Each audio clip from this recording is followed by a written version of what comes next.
Alright, APS guys, hopefully you can hear my voice. So this is our water system. It starts out here. This is our pond. It's basically collected off the roof of the greenhouse, gets flushed out here. And this black tube you see right there is like a 24, maybe it's 18-inch drain tile. Doesn't need to be above the water, but we did that so we'd never lose it. Goes down about 4 feet below the surface. We dug a trench, piled on about 2 feet of pea gravel on top of that, and there's 1/4-inch holes all over it. And that sort of acts as a pre-filter. That continues along here, right underneath where I'm standing, and into this barn. By the time it ends up in here, it's about 15 feet below the surface of the pavement. And from there, we pump it back out. 1 second here. Might be a little noisy in here because I can't actually shut off some of the pumps. We're actually watering stuff yet.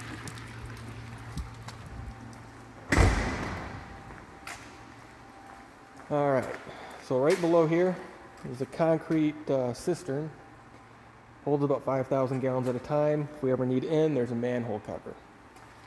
These 2 6-inch pipes right here, they both head right down into it. This one's going to be used later for field irrigation and whatnot. Inside the 6-inch, we dropped a 4-inch pipe down, put a boot over it so nothing else falls in. So there's just a 4-inch sitting inside there. Comes in. There's a 5-horse lifting motor basically. Flows through this. There's a back thing for bypassing this thing, but most of the time it's going to come right through here. It gets read by this meter, and that's going to give us the flow rate, which then tells this thing when to pump out of the giant jug of sulfuric acid. We use this to figure out how much we're actually pushing out. It just connects to that flow meter over there. No big deal. Up, over to the top of the ceiling, and then over into my world.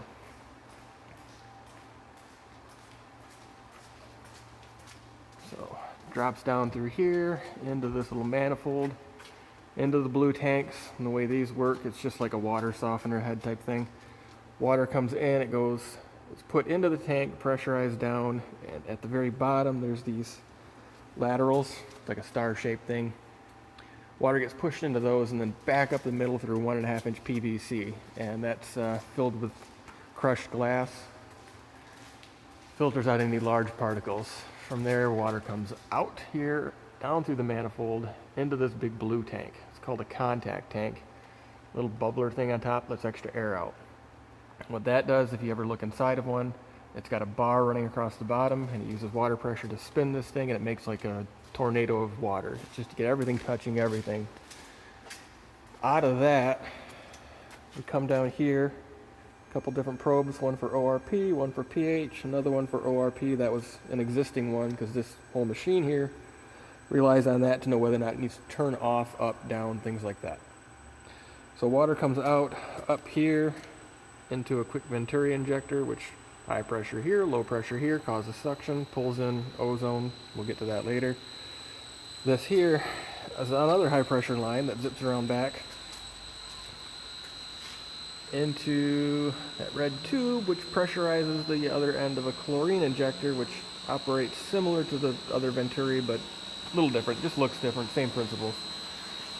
So once we hit this point, we've got heavily ozonated water, goes up, down.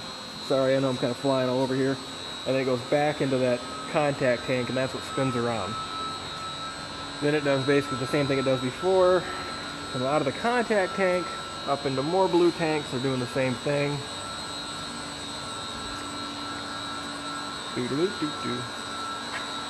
Comes out up here, zips down, chlorine goes in. We go down to a 4-inch blend tube, which just slows the water down so it has time to rustle around a bit. Up. There's one last ORP probe so we know it's coming out. Up the wall, over the roof, and into the storage tank.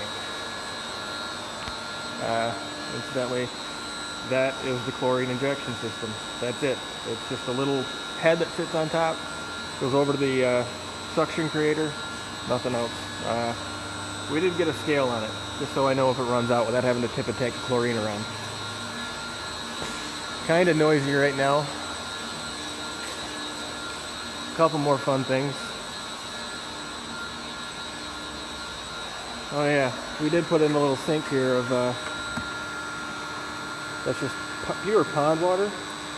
I got the pump off right now, but that's just so I don't have to go out to the dock and dip my head over the edge and grab water samples some days. So, bear with me here, I gotta get up.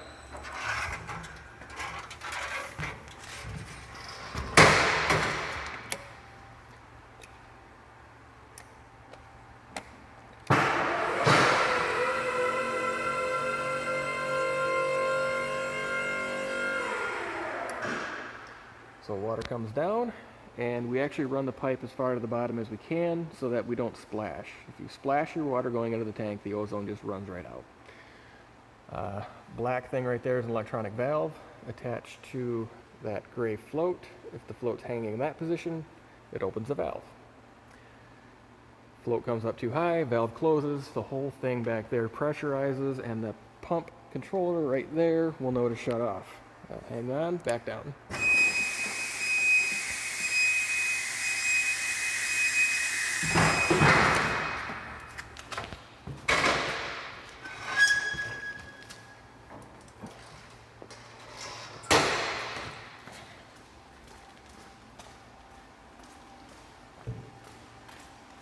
So from there, there's about a 8-inch high pipe in the middle of this tank. It's got a big liner around it and everything else. That water is under pressure, or it goes underground, comes up right here, over into the 25 horse motor. That then goes through a whole series of twists and turns. Not my area. I can walk through it and basically up and over. Another one of these acid injectors, we can use that for chemicals. There's the two heads, giant tank of basically hypochlorous acid. It's what you get when you put chlorine in there, but that's a backup in case anything stops working. And if we found out the alkalinity of the water in the tank was too high, we can do more acid and correct for that.